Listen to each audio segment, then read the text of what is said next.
আজকে পর্দার খেলাফ সারা পৃথিবীতে। পর্দা আছে, ভূমিকম্প হবে না কেন? আগ্নেয়গিরি মাটির পাহাড়ের চূড়া থেকে একটা ছিদ্র হয়, গালা লাভা লিকুইড হয়ে মাটির নিচ থেকে পানি তরল পদার্থের মতন। আমাদের দেশে পেরি মাটি আছে না, পেরি মাটি, এই পেরি মাটির মত চাইতো নরম হইয়া আগুনের স্রোত ওখান দিয়ে বইতেছে, মারাত্মক। ইন্দোনেশিয়া চলতেছে, আল্লাহ মাফ করবো না আমি, সারা পৃথিবীতে বিভিন্ন জায়গায়। যখন আল্লাহর হুকুম হবে সেখান থেকে আমরা ছুটে পড়বো। ফোরার মতন মুখ আছে সারা পৃথিবীতে। যখন নাফরমানি বেশি হবে, আল্লাহর আনুগত্যের অস্বীকার যারা করবে, শুরু হয়ে যাবে ভূমিকম্প, শুরু হয়ে যাবে অগ্নিগিরি, শুরু হয়ে যাবে বজ্রপাত, শুরু হয়ে যাবে আপনার পানি উঠে যাবে, শুরু হয়ে যাবে আকাশ থেকে জমিন থেকে সব দিক থেকে চাপ শুরু হয়ে যাবে। আর যারা আল্লাহ পাকের আনুগত্য স্বীকার করবে, যারা আল্লাহর রহমত কামনা করবে, আল্লাহ তাদের উপর রহমত বর্ষণ করবে। বলেন না সুবহানাল্লাহ। আল্লাহ বলে কি আর আপনি করেন কি? আল্লাহ কি কয় আর আপনি কি করেন? অকরনা ফি বুয়ুতিকুন্না লা তাবাররাজনা তাবাররুজাল জাহিলিয়াতিল উলা। আল্লাহ বলছেন জাহিলিয়াতের যুগের মতন, মহিলাদের উদ্দেশ্যে আল্লাহ বলছেন তোমরা ওরকম ভ্যাসভুস করে মহিলাদের মতন, জাহিলিয়াতের মহিলাদের মতন ভ্যাসভুস করে চলাফেরা করিও না। ঘরে অভ্যন্তরে গোপন স্থানে তোমরা অবস্থান। বলেন না সুবহানাল্লাহ। কার কথা?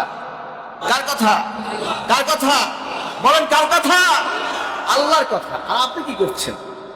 আপনি কি করছেন? মহিলাদের শিক্ষা দরকার আছে, আছে কি নাই? মহিলাদের শিক্ষা দরকার আছে কি নাই? অবশ্যই দরকার আছে। মহিলাদেরও শিখতে হবে। স্বামী শিক্ষা করবে, তার বউরও শিখাইবে, বাপে শিখবে, মেয়েকে শিখাবে, ছেলেকে শিখাবে। ঠিক কিনা বলেন? হাজরিন, এখন আপনি যদি বলেন যে না মহিলাদের কোনো শিক্ষা নাই, আপনি শরীয়তের খেলাফ করবেন কি? বলেন, যদি মহিলার শিক্ষা না করে সে নামাজ পড়বে কেমন? নামাজ কিভাবে পড়বে? পবিত্রতা কিভাবে অর্জন করবে? মহিলাদের ছুটি আছে না ভাই? ও ভাই, ছুটি আছে না? নামাজ যখন তার থাকে না, ওই টাইম থেকে যখন সে পরিষ্কার হবে, পবিত্র হবে, এজন্য তার এলেম দরকার আছে কি নাই? কিভাবে আছে কি নাই? বাচ্চা হওয়ার পরে 40 দিন তার নামাজ নাই, আছে? এই 40 অবস্থা কি হবে? হাজরিন, এরকম ছুটি হয়। কখন নামাজ পড়তে হবে, কখন রোজা রাখতে হবে, কখন রাখবে না, এই বিষয়গুলি যদি এলেম না থাকে, তার শরীয়তের জ্ঞান না থাকে, সে কি করে জানবে বলেন? যারা কোনো কায়দা আছে। এজন্য মহিলাদেরকেও তলাবুল ইলমে ফরিদাতুন আলা কুল্লি মুসলিম ওয়া মুসলিমা। আমার নবী সাল্লাল্লাহু আলাইহি ওয়াসাল্লাম ইরশাদ করছেন প্রত্যেক নরনারীর উপরে এলেম অর্জন করা ফরজ। ঠিক কিনা বলেন? সেটা হচ্ছে ইলমে দ্বীন, কোরআনের জ্ঞান, হাদিসের জ্ঞান, সুন্নতের জ্ঞান, ফিকহের জ্ঞান, শরীয়তের জ্ঞানটা থাকতে হবে। এটা ইংরেজির জ্ঞান, অন্য কোনো জ্ঞান না। শরীয়ত যতটুকু এলেম অর্জন করা ফরজ, অন্য অর্জন করা এটা নফল। কিন্তু ফরজ হয়েছে আল্লাহর ইবাদত করার জন্য, আল্লাহকে চেনার জন্য, জানার জন্য যতটুকু অর্জন করা দরকার অতটুকুই ফরজ। ঠিক কিনা বলেন? শরীয়তকে জানার জন্য, নামাজকে শুদ্ধ করার জন্য, ওযু করার জন্য, গোসল করার জন্য, ঘুমানোর জন্য, ইবাদত করার জন্য যতটুকু দরকার অতটুকু ফরজ। কথা মনে রাখবেন। আমরা তো অনেক কিছু মনে করি, নিজেদেরকে অনেক কিছু মনে করি, ছেলে ইঞ্জিনিয়ার ব্যারিস্টার হয়ে অনেক কিছু মনে করি, অথচ পশ্চিম দিকে ফেরে না, কেবলার দিকে ফেরে না। জোরে কর নাউজুবিল্লাহ।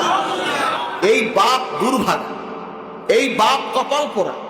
যে বাপের ছেলে নামাজ পড়বে, রোজা রাখবে, ইবাদত করবে, পর্দা করবে, হালাল হারাম বেছে শুনে চলবে, সেই বাপের খোশ কপাল। আর যত বড় শিক্ষাবিদ হোক, ডক্টরেট ডিগ্রি হোক, অথচ তাই সে নামাজ পড়ে না, রোজা রাখে না, পর্দা করে না, হালাল হারাম বেছে শুনে চলে না, সেই বাপ যদি গর্ববোধ করে, সেই বাপ দুর্ভাগা বাবা।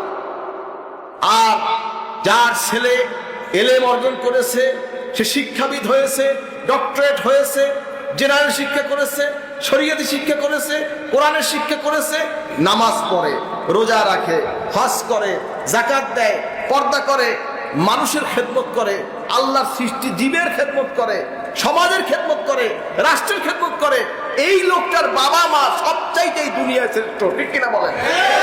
কিয়ামতের ময়দানে তাদেরকে আল্লাহ পাক নূরের টুপি পরাইয়ে দেবে। বলেন না? কথাটা মনে রাখবেন ভাই।